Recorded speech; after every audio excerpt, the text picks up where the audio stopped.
요셉은 애굽으로 인도한 사람이죠. 반대로 오늘 오후 시간에 모세는 애굽에서 인도한 사람이에요. 요셉은 요셉의 역할이 있고 모세는 모세의 역할이 있어요. 두 사람 사이는 400년의 간극이 있습니다. 자, 하나님께서 요셉에게 애굽으로 인도하신 것은 한 가족을 이끄신 역사였어요.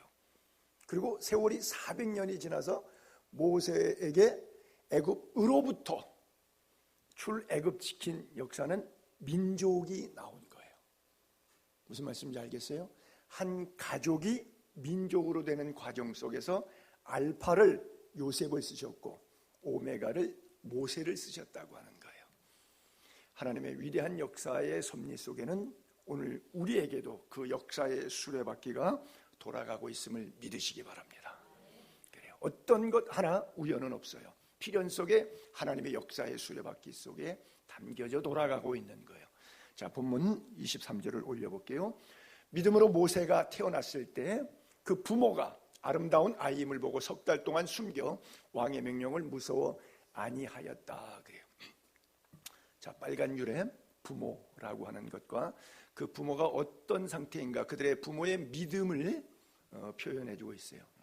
그러니까 여기서 믿음으로 모세를 얘기하는 것이 아니라 믿음으로 모세 부모가 어떤 믿음의 소유자였는가 하는 걸 이야기하고 있어요. 여기서 무엇이 우리가 배워야 될 점이라고 생각하십니까? 우리는 부모로서 자녀에게 어떤가라고 하는 질문이 있죠. 그죠? 부모가 왕의 명령을 무서워하는, 자, 그 고대 사회는 왕이 죽이라 그러면 사형원돈에 무조건 죽이는 거예요. 살리라 그러면 살리는 거예요. 절대권자입니다, 왕은. 그 왕을 어기고도, 왕명을 어기고도 살아남을 수 있는 존재는 없어요. 즉 죽음을 이야기하는 거예요. 모세의 부모는 생명 걸고 목숨 걸고 하나님을 따른 사람이라고 하는 거예요. 요즘 부모들은 아이한테 끌려가죠. 그렇죠? 대부분 부모의 영적 DNA가 충만해도 세상에 끌려, 저기 왕의 명령이라고 하는 것은 요즘 말로 하면 세상 풍조라고도 이해할 수 있고요. 아이들이 좋아하는 세상적인 오락, 육체적인 오락, 총체적으로 그것을 다 우리가 표현해 볼 수 있겠어요. 환경 눈치 보고 물질 눈치 보고 세상 눈치 보느라고 하나님의 뜻대로 자녀를 양육하지 못하고 하나님의 질서에 어긋나지만 그저 자녀가 좋다 그러면 그냥 방임하는 그런 세대. 예수 안 믿는 사람들은 어떻게 자녀를 기르는지 몰라서 그런 데지만 예수 믿는 사람들까지도 안 믿는 사람이나 믿는 사람이 자녀를 대하는 것에서는 별반 다르지 않는 이 시대 속에 살고 있는데, 저 메시지가 주는 교훈은 우리가 어떤 부모가 되어야 하겠는가. 세상과 환경과 상황과 물질, 사람, 즉 왕의 명령을 무서워하지 않고 말씀대로 자녀를 길러야 되겠다라고 하는 것이죠. 하나님께 맡기면 하나님이 책임지셔요. 세상에 맡기면 세상이 책임지겠죠. 즉 성령에 의지하면 성령이 인도하실 거고, 악령의 손에 자식을 내어놓으면 악령이 우리 자식을 인도하겠죠.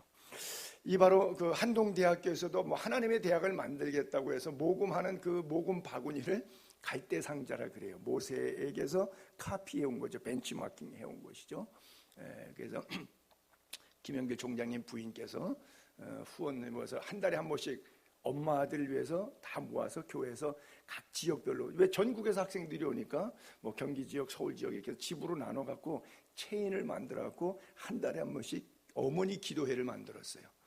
지구상의 어떤 대학도 그 학교 엄마 아빠들이 모여서 한 달에 한 번씩 학교와 학생을 위해서 기도하는 시스템은 전 세계 하나도 없어요. 유일하게 하나 있었어요. 대한민국에, 한동대학에. 이게 아마 총장이 바뀌면서 유야무야 돼가지고 잘 운영이 안 되는 걸로 알고 있는데, 그래서 이게 하나 명문으로 세워가는 그런 일이 있었는데, 어쨌든 이게 바로 갈대상자인데, 그 학교에 들어가게 되면 God's University, 그러니까 하나님의 대학이라고 써있는데 구호가 하나 써있어요. Why not change the world? 직역하면 왜 세상을 바꾸지 않느냐 그런 뜻인데 그 직역하지 않고 너희가 세상을 바꿔라 그 뜻입니다. 의역해서. 그러니까 와서 4년 동안 훈련받고 모세처럼 요새처럼 훈련받고 이 세상을 하나님의 나라로 바꿔라. God's University, 하나님의 대학에서 세상 공부해서 그러면 여기서 배운 4년을 그대로 세상에 가서 평생 살면서 그래서 성직자 같은 정치인, 성직자 같은 경제인, 성직자 같은 군인, 각계각층에서 성직자 같은 연예인, 성직자 같은 체육인, 성직자 같은 예술인 다양한 분야 속에서 그리스도인의 정체성, 빛과 소금을 드러내라 라고 해서 만드는 거예요. 지금 의도대로 잘 가고 있는지는 모르겠는데 처음에 참 좋은 의도로 좋은 영향력, 좋은 선전이 좀 많이 됐었죠. 바로 모세가 태어났을 때 갈대 상자 속에 부모가 놔서 하나님이 어떻게 길러주시는가 보자. 그랬더니 하나님이 오늘 본문처럼 모세를 멋있고 훌륭하게 잘 길러주시지 않습니까? 여러분 하나님께 맡기면 하나님이 길러요. 여러분이 길르시는 게 낫겠습니까? 하나님이 길르시는 게 낫겠습니까? 내가 내 자녀를 하나님의 말씀대로 양육하는 것이 그 자녀에게 복되겠습니까? 내가 내 생각대로 자식을 가리키는 것이 자식의 앞날이 잘 되겠습니까? 그건 뭐 불문가지이죠. 물어보나 마나인 것이죠. 하나님께 맡기면 하나님이 책임지십니다. 할렐루야. 예. 옛날에 목욕탕에 가면 그런 글이 써 있죠. 주인에게 맡기지 않은 귀중품의 도난은 주인이 책임지지 않습니다. 요즘 목욕탕 그런 겁니다. 옛날에는 박스 조금 해가지고 옷 다 접어서 요즘은 그래도 옷걸이 넣어서 길게 이렇게 구겨지지 않게 하는데 옛날에는 요만한 박스에서 옷 다 접어서 넣고 그리고 열쇠로 잠그는데 혹시 다른 사람이 꺼내가지고 1시간 목욕하는 동안에 도둑질해 가는 사람들도 있었거든요. 그러니까 아야 지갑이나 금은 반지 뭐 이런 것들은 주인에게 맡기려는 거예요. 맡기면 안 도난당하는데 주인이 맡기기가 뭐하니까 내가 그냥 박스에 넣어놨다가 간혹 도난당하는 경우들이 있었거든요. 여러분 하나님께 자녀를 맡기게 되기를 바랍니다. 여러분이 컨트롤 하지 말고 물론 부모로서 아이를 주 안에서 양육해야 될 의무가 있지요. 그것을 하지 말라는 것이 아니라 내가 부모로서 자녀 양육에 들어가는 경제적 모든 활동에서 필요한 것들은 하지만 기도로 자녀를 하나님께 올려드리라고 하는 거예요. 자녀들의 앞길에 시온의 대로가 열리도록 맡기시면 하나님이 받으시면 문제 해결되는 거예요. 여러분 갈대 상자에다 맡겨서 띄웠더니 어떻게 됐어요? 살았잖아요. 사실 바로의 공주가 이렇게 주섰어요. 나일강에서 목욕하다가 갈대 상자가 둥둥 떠도니까 이렇게 보고선 보내보니까 이거 노예 자식이야. 바로 왕의 명령이 법규가 떨어졌는데 노예 자식들은 남자는 다 죽이게 돼 있어요. 여자는 살지만. 그러면 자기는 파라오 가정 사람이니까 그 수백만 명 되는 노예 자식이 하나 핏덩어리 하나 있는데 이거 죽이면 그만인 거예요. 그렇잖아요. 왜? 자기 핏줄도 아니고 자기 민족도 아니라 노예 자식이란 말이에요. 그거 미워갖고 다 죽이라고 했던 건데 그 왕의 공주가 그냥 죽여버렸으면 끝난 거예요. 근데 거기에 하나님이 개입하신 거예요. 여러분들의 자녀들의 생에 하나님이 개입하시기를 축복합니다. 그래요. 요셉도 뭐 꿈풀이 잘했다고 해갖고 야, 너 똑똑하다. 너가 국무총리라 반지 다 맡겨주고. 여러분 그냥 곰곰이 생각해보면 그런 일은 있어요 없어요? 만화에나 한번 나오는 이야기예요. 그렇잖아요.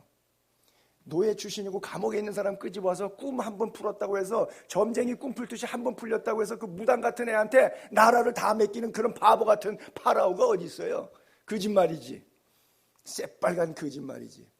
여러분 같으면 그렇게 해요? 포상금 주거나 고급 저택 하나 주거나 좋은 승용차 하나 주거나 선물 푸짐하게 해서 남은 생에 잘 먹고 잘 살도록 해주면 최고로 베푸는 거지. 그렇다고 바보같이 내 반지 거 갖고 내 백성을 네가 다스려라 그래요? 여러분 왕인데 내 백성 네가 다스려라 그러고 그 점쟁이 같은 젊은 애한테 노예한테 그거 주겠어요?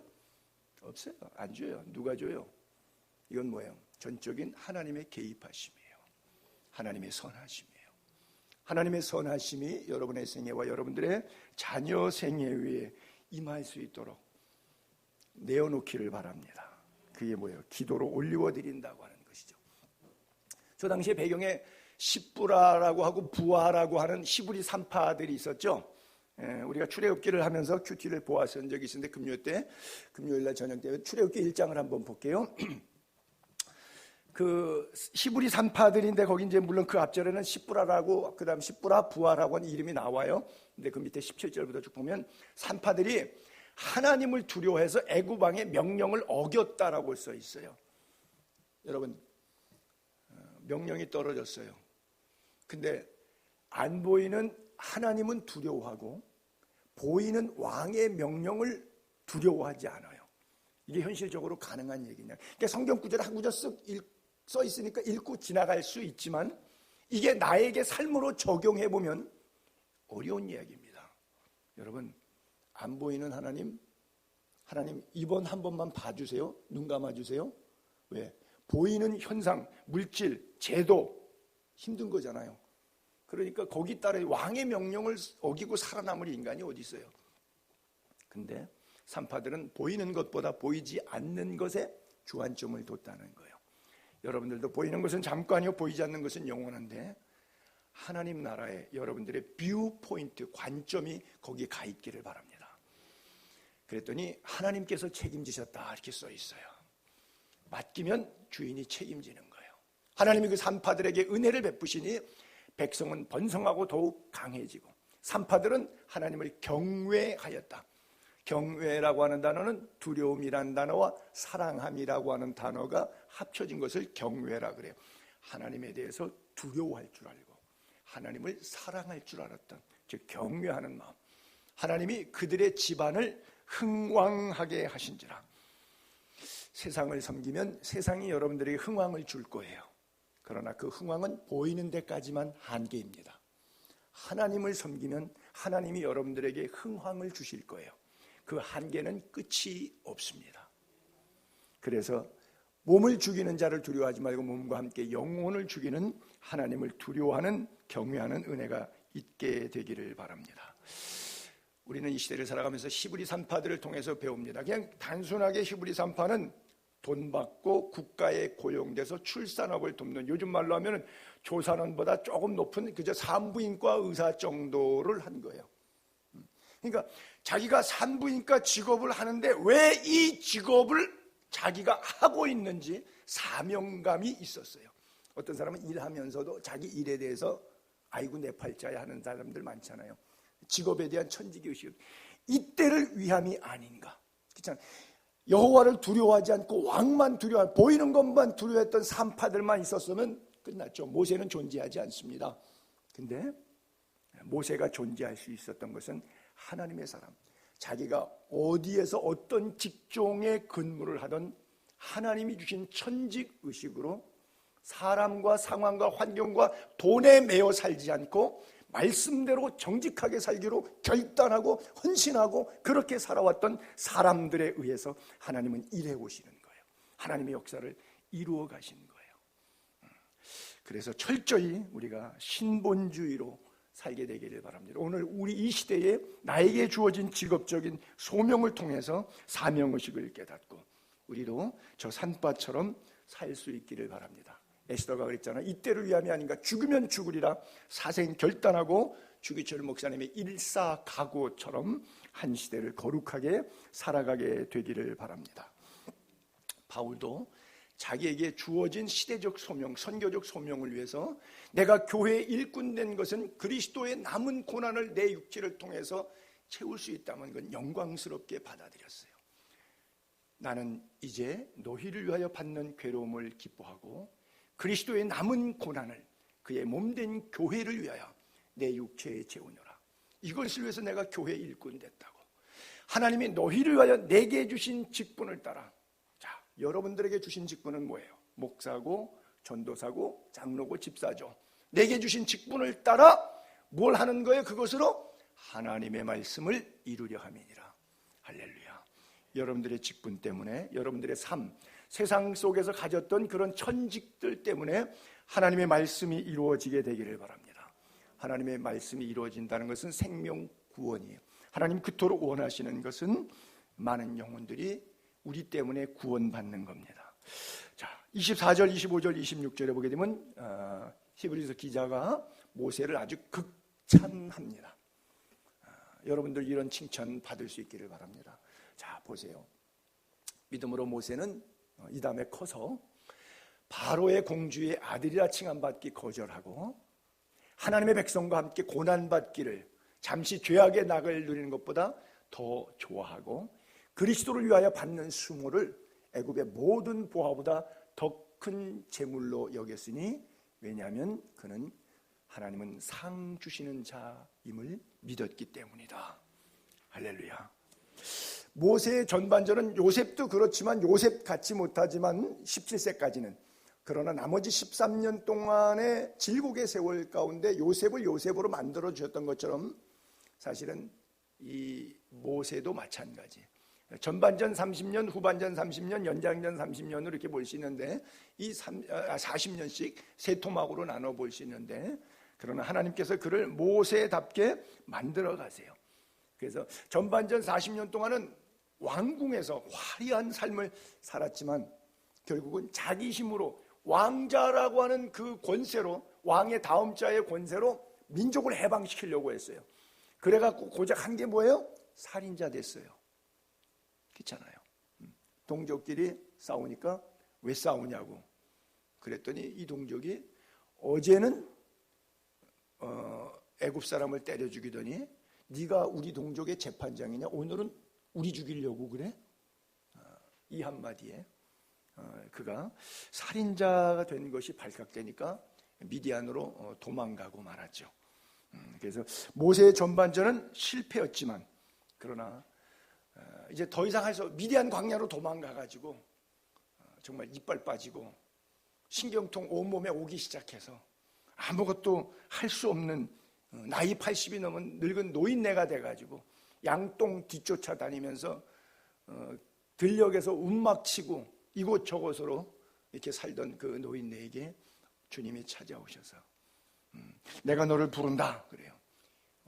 제가 늘 잘 쓰는 영어 단어 가운데 in his time 그분의 시간, 그분의 시간표. 그러니까 자기가 할 수 있다고 생각했던 40년 동안의 결론은 살인자밖에 된 거 없지만 자기가 할 수 없다고 포기했을 때 40년 만에 80세 되었을 때 하나님은 그를 부르시는 거예요. 사실 그 40년은 어디로 도망갔냐면 미디안으로 도망갔거든요. 미디안은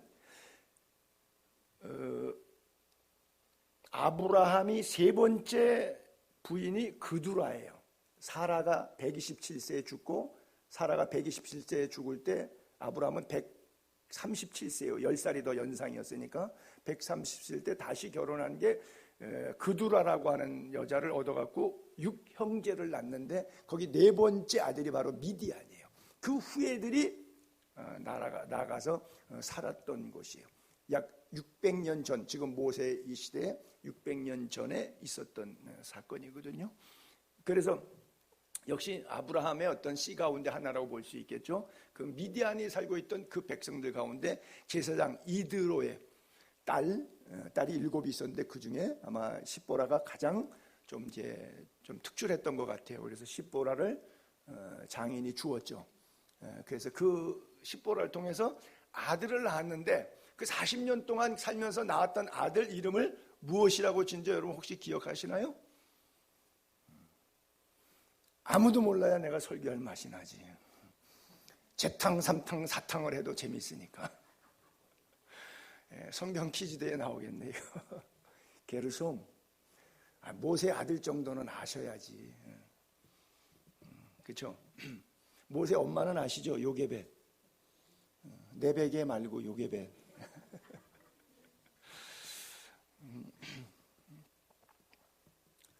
게르솜. 혹시 게르솜의 뜻은 또 아십니까? 게르솜을 모르는데 게르솜의 뜻을 아냐고 물어보는 내가 바보지. 여러분 교회를 오실 때는 꼭 뇌를 가지고 오시기 바랍니다. 나그네라는 뜻이에요. 나그네라는 뜻이에요. 여러분 모세가 사람 때려 죽이고 피난 가서 정말 처참한 삶을 미디안 광야에서 살아갑니다. 짐승처럼 사는 거예요. 짐승 우리에서 같이 살아요. 그게 자기 인생의 나머지 나이 80줄에 이제 죽을 때가 다가왔다고 생각할 것이고, 시편 90편에 모세가 쓴 시에 보면 인생이 70이요 강건하면 80이라도 수고와 슬픔뿐이요 날아가니 신속히 날아간다.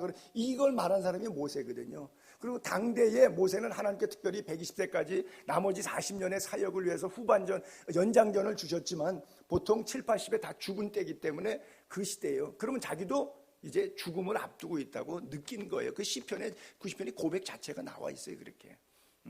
근데 이제 더 이상은 무용지물이라고 생각할 때 하나님께서 그를 부르시는 거예요. 그 40세에서 80세까지 낳은 아들 이름 속에 그의 삶의 신앙 고백이 들어있는데 뭐냐면, 아이고야 끝났다, 한탄스럽다, 나그네다.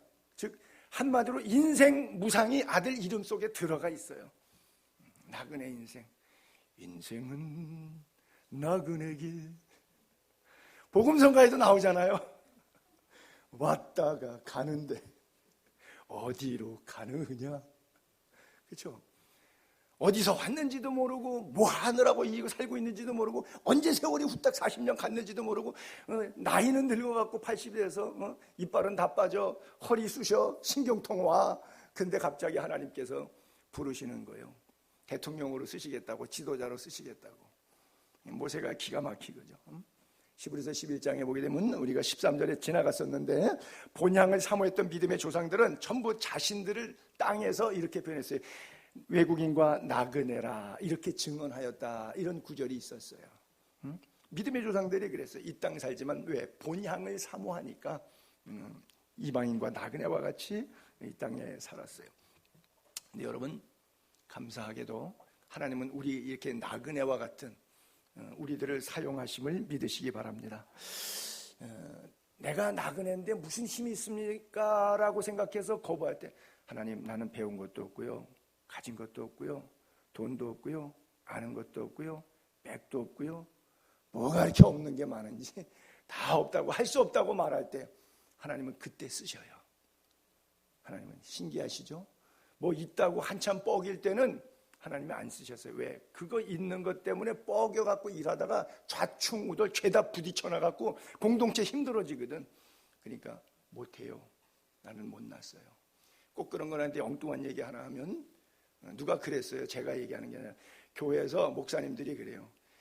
여전도 회원 가운데 얼굴이 못생긴 분들이 교회 일을 잘한대. 얼굴 이쁜 것들은 반반해갖고 손에 물 안 묻히려고 그래서 잘 안 한대. 오해하지 마세요. 하나님의 일에는 자신 있는 사람을 쓰시는 것이 아니라 겸손한 사람을 쓰시는 거 믿게 되기를 바랍니다. 그러니까 모세가 뭐라 그래요? 40살 때까지는 그냥 할 수 있다고 막 한번 민족 해방 지도자 해보려고 그랬는데 안 됐는데, 80대는 하나님이 쓰겠다 그러니까 뭐라 그래요? 난 안 간다 그러죠. 못 간다 그러죠. 지팡이 던져라 뱀 되죠. 손 놓으라 문둥병 되죠. 나는 입이 둔하고 혀가 뻣뻣해서 누가 입을 지었냐, 누가 혀를 지었느냐. 그리고 동역자로 너의 형 아론, 너보다 3살 많은 형 아론을 붙여주겠다 말씀하시잖아요. 출애굽기 4장 12절 13절에 보면 하도 안 간다 그러니까 제발 이제 좀 가라. 하나님이 그렇게 말씀하세요. 이제 가라. 하도 변명하니까 출애굽기 3장이 계속 떨기나무 가운데 주님 만난 다음에 못 간다고 한 장 내내 떠드는 게 그게. 그때 이제 4장에 와서는 제발 이제 좀 가라. 가. 내가 내 입과 함께 있어. 할 말을 가르치라. 네가 말 준비 안 해도 돼. 내가 지혜 전략 안 짜도 돼. 내가 가서 네 입을 열어서 말하게 할게. 모세가 이르되 오 주여 보낼 만한 자를 보내소서. 아주 하나님하고 모세하고요 드라마 연극하세요. 지금 연극하세요. 여러분, 하나님은 이런 자를 쓰십니다. 교만한 자를 쓰시는 게 아니라 겸손한 자를 쓰시는 거예요. 제가 새토막 난 것을 글자로 이렇게 써봤는데, 다음 페이지 이렇게 올려보시면 모세의 생애가 120년인데 그런 말은 없는데 그냥 제가 축구를 좋아하다 보니까 축구 용어를 썼어요. 그냥 이해하시고 보세요. 1개년 그 40년 차는 전반전 바로의 공주의 아들로서의 위치, 할 수 있다 생각했을 때, 그때는 안 쓰셨어요. 하나님이요. 그리고 자기도 살인자밖에 안 됐다 그랬어요. 후반전 40년 동안에 완전히 자기 인생 포기했어요. 자기도 자기를 포기했는데 누가 나를 써줘요? 완전히 내려놨어요. 포기했어요. 근데 그때 안 된다고 할 때 하나님은 된다. 그럼 됐다. 뭐예요? 힘 빼시는 시간이었어요. 힘 빼는 시간. 여러분 치과 갔을 때 의사가 그래서 막 긴장해갖고 힘쓰면 의사가 뭐라 그러죠? 바늘 안 들어가니까 힘 빼세요. 힘 빼세요. 힘 빼세요 그러죠. 힘 빼면 안 아프게 잘 고쳐주는데 힘 쓰면 이거 치료하기 어려워요. 의사도 힘 쓰면 이 곤란하거든요. 힘 빼라는 거예요. 하나님도 힘 빼야 쓰셔요. 하나님이 오늘까지 손영삼이를 왜 안 쓰시냐? 아직도 힘이 넘쳐서 그래. 힘을 빼야 되는데 힘을 안 빼요. 하나님께서 힘 빼게 하는 40년, 그 다음에 힘 다 빼지니까 그 다음 뭐예요? 축구할 때 보면요, 연장전 들어가면요, 공 앞에 와도 잘 못 따라가요. 그냥 파울 많이 나고요, 라인 바깥으로 공 다 놓치고요, 힘 다 빠져요. 마지막 40년 포기하니까 하나님이 쓰셔요. 그때는 비로소 하나님이 일하시는 거예요. 그래서 신앙생활의 스타트 라인은 어디냐? 신앙생활의 출발점은 어디냐? 내가 무너질 때, 내가 포기할 때, 그때 내 안에서 하나님은 나의 삶을 시작하십니다. 내가 포기할 때, 그러니까 빨리 포기하는 게 좋아요. 나머지는 왜냐? 연장전에 들어가면 인생이 그런 생각이 다 죽음을 경험한 거예요. 80에 다 죽은 거예요. 이제는 뭐예요? 살아도 덤으로 사는 인생이니까 아쉬울 게 없어요. 왜? 이제 죽어도 좋다. 이제 죽어도 좋다. 그러니까 남은 생에는 시간, 물질, 건강 다 하나님의 것이라고 하는 전적인 항복이 있어요. 그래서 하나님께 온전히 드릴 수 있고 말씀에 100% 순종할 수 있어요. 하나님의 영광을 고스란히 담아낼 수 있는 그릇으로 변화되는 거예요. 하나님이 쓰시기에 합당한 그릇이 되는 거죠. 오물이 있으면 못 쓰지만 오물이 닦여 나가면, 깨끗하게 되면 정결한 그릇, 하나님이 쓰시는 그릇이 되는 거예요. 그래서 히브리서 기자는 모세를 평가할 때 모세의 믿음을 두 가지로 평가한 거예요. 하나는 상 주시는 이심을 바라봤다는 것이고, 또 하나는 보이지 않는 것을 보는 눈을 가졌다고 하는 것이에요. 자, 갈라디아서 6장 7절에 보게 되면, 사람이 무엇으로 심든지 그대로 거둔다. 육체 위에서 심는 사람은 썩어질 것 거두고 성령 위에서 심는 자는 영생을 거둔다. 그러니까 때때로 크리스천 라이프, 선을 행할 때 낙심하지 말라.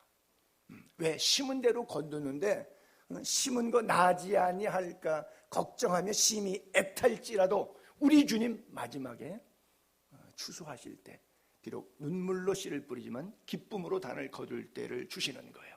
포기하지 않으면 in his time, 때가 이름에 거두리라. 할렐루야. 내 때에 이루어지지 않는다고 앙탈 부리지 마시고, 내가 심었던 것은 육체로 심은 사람은 육체를 거둘 거예요. 정욕을 심은 사람은 정욕을 거둘 것이고, 그가 심은 대로 거둘 거예요. 근데 만약에 여러분이 성령을 위해서 거뒀다 그러면 염려하지 마세요. 거뒀는데 하나님 왜 안 돼요? 11조를 드려라. 창고에 가득히 차고 넘치도록 채워주리라. 11조를 딱 드려봤어요.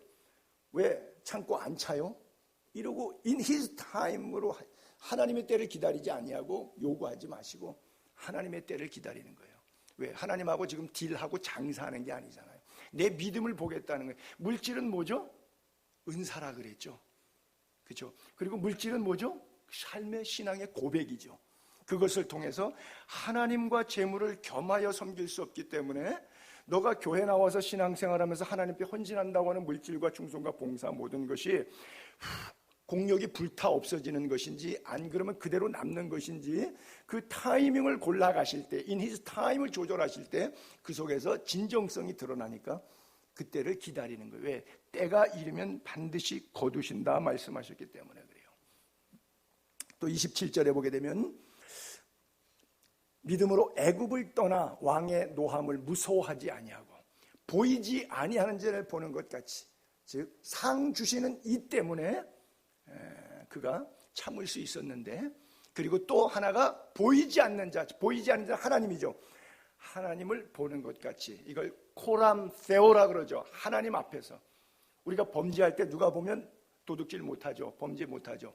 즉 하나님 앞에서 사는 사람은 삶이 늘 성실하고 정결할 수밖에 없어요. 왜? 하나님이 불꽃 같은 눈동자로 보고 계시니까. 그러니까 보이지 아니하는 하나님 앞에서 정직하게 살아갔다는 거예요. 근데 여기에는 제가 좀 동의하지 않는 부분인데, 히브리서 저자는 하나님의 성령의 감동으로 저렇게 쓰셨는데, 애굽을 떠나 믿음으로 애굽을 떠났다는데, 사실 우리 히브리서 기자가 애굽을 떠났다고 칭찬할 때는 바로의 공주의 아들이라 칭함을 거절하고 도리어 이스라엘 백성, 하나님의 백성과 함께 고난받기를 기뻐해서 그래서 갔다라고 하는 것을 계속 이어서 지금 칭찬하고 있는 건데, 사실 우리가 알다시피 그래서 애굽을 떠난 건 아니죠. 살인자가 돼서 바로가 죽이려고 그러니까 놀래갖고 미디안으로 피난 간 거지. 근데 왜 그렇게 썼을까요? 답은 없지만 우리가 이렇게 유추해 볼 수는 있어요. 하나님은 합력하여 선을 이루시기 때문에 실수하지 않아야 하나님, 인간의 실수도 거룩하게 사용하시듯이 우리가 잘못했지만 그 잘못까지도 아름답게 갈무리해 주시는 하나님이시다. 그게 은혜의 하나님, 자비의 하나님이시다. 그래요. 아브라함에게도 떠나라 그러시잖아요. 본토 친척 아비집을 떠나라. 그가 떠나는 가운데 하나님의 축복을 받지 않습니까? 갈 바를 알지 못할 때에 그리스도를 위해서 받는 고난 때문에 떠난 것이 아니라 자기가 살인죄를 지어서 할 수 없이 36개 주랑랑을 갔지만, 사도 바울의 신학 사상에도 보게 되면 빌립보 교회 빌립보서 1장에 보게 되면 그런 구절이 있는데, 맥락의 뜻을 같이 하기 때문에 제가 좀 인용해 볼게요. 어떤 사람들은 복음을 전해 교회 안에서 신앙생활하는데, 어떤 사람은 투기와 분쟁으로 굉장히 교회를 열심하게 해. 어떤 사람은 정말 목사님 기쁘고 하나님 영광 돌리겠다고 착한 마음으로 봉사를 해. 두 가지 부류의 사람들이 있어요. 같이 봉사를 해도. 이들은 내가 복음을 변증하기 위해 세우심을 받은 줄 알고, 한쪽은 정말 사랑으로 해. 바울을 위해서 사랑으로 섬겨. 그들은 나의 매임에 괴로움을 더하게 할 줄로 생각하여 순수하지 못하게 다툼으로 열받게 만들어 그리스도를 전파해요. 다 교회 일을 하는데 투기와 분쟁, 착한 뜻, 또 사랑으로 다툼을 하고. 그러면 무엇이냐? 거칠애로 하나, 참으로 하나, 어떻게 하든지 무슨 방도로 하든지, 그냥 사도 바울은 그거예요. 전파되는 것은 그리스도니 이로써 나는 기뻐하고 또한 기뻐하니라. 이파저파가 싸워갖고 거칠애로 하고 참으로 하던 그냥 투기 분쟁으로 하던 참 사랑으로 하던 doesn't matter. 상관하지 않겠다는 거예요. 바울은 속에서 열받는 건 내려놓고, 그래도 하나님의 몸된 교회의 영혼 구원에 쓰임 받는다고 하면 악감정을 가지고 하더라도 그것까지도 나는 고맙게 받겠다. 내가 기뻐하겠다. 기뻐하고 또한 기뻐하리라 그래요. 그렇기 때문에 애굽을 떠났다고 하는 것이 히브리서 기자가 칭찬하는 의미에서 사용되고 있지만, 원본인 출애굽기로 가게 되면 좋은 모습은 아닌데, 이게 성경이 상극으로 해석에 문제가 있을 정도로 이율배반적으로 스토리가 다른데도 불구하고 하나님은 쓰신다고 하는 거예요. 왜냐하면 히브리서 11장의 믿음장에 나온 사람들의 모든 스토리도 우리가 지금 계속 보고 있는데 몇 주째, 그 사람들의 원본 구약으로 올라가서 보게 되면 그런 게 없어요. 흠과 티가 많아요. 근데 히브리서는 한 절 한 절 간단하게 쳤는데, 그 사람들의 과오에 대해서는 설명하지 않고 그 사람들의 믿음으로 잘한 부분만 탁탁탁 쳐서 올려놨어요. 나는 이게 감사해요. 손영삼이 목회하면서 잘못한 부분들이 너무나 많은데, 여호와를 제대로 섬기지 못해서 성도들이 고통당하는 모습, 이런 것들이 많은데, 나중에 하나님 나라 가면 잘한 것만 주님이 봐주실 것 같아요. 착각인가? 히브리서 11장의 맥락을 읽어보면 그런 느낌이 참 많이 들어요. 근데 바울도 그랬더라고요. 교인이 아주 악한 마음 갖고 투기로 분쟁으로 막 시기심으로 막 열심내갖고 막 난리쳐갖고 막 다투면서 막 싸우면서까지 막 거칠애로 막 하는데도, 그래서 한 사람이라도 구원받을 수 있다면 그것도 난 기뻐. 왜? 내가 속상하고 안 상하고 하고 뭔 상관이야. 예수님이 기쁘면 되지. 영원히 구원받으면 되지. 거기에 관심이 있다. 거기에 참된 기쁨이 있다. 참 목사다운 목사죠. 사도 바울은요. 이게 왜 그러냐. 지금 히브리 기자가 모세를 칭찬하는 것처럼 보이지 않는 것을 보는 것 같이 믿어지는 믿음이 있기 때문에 그래요. 여러분에게도 하나님을 보는 영적 눈이 있게 되기를 바랍니다. 히브리서를 강의하면서, 믿음장을 강의하면서 제가 몇 차례 강조했던 단어인데 여러분 꼭 기억하세요. 믿음과 시력의 차이를, 그렇죠? 믿음은 안 보이는 부분까지 보는 눈을 가진 힘, 그 힘은 믿음의 힘이다 그러고, 보이는 부분까지만 상황과 환경과 물질과 사람과 보이는 환경까지만 보고 평가하면 그건 시력이에요. 근데 하나님은 시력을 말씀하시는 것이 아니라 믿음의 눈을 말씀하시고, 이걸 다른 말로 영적인 안목, 영안이라 그래요. 그래서 여러분들이 시력을 뛰어넘어 영안이, 영적인 해안이 있기를 바랍니다. 그 1세기 당시에 2000년 전에 초대교회는 수많은 순교자들이 나왔죠. 사실 교회가 뭐예요? 지금 우리가 편안하게 예배드리지만 모슬렘에서, 북녘 땅에서는 이런 게 불가능하잖아요. 여러분, 모슬렘에 태어나서 평생 복음 못 들고 예배당 십자가 구경도 못 해보고 거기서 나서 죽은 사람이 지금 수억이 있잖아요. 현재도 모슬렘 땅에.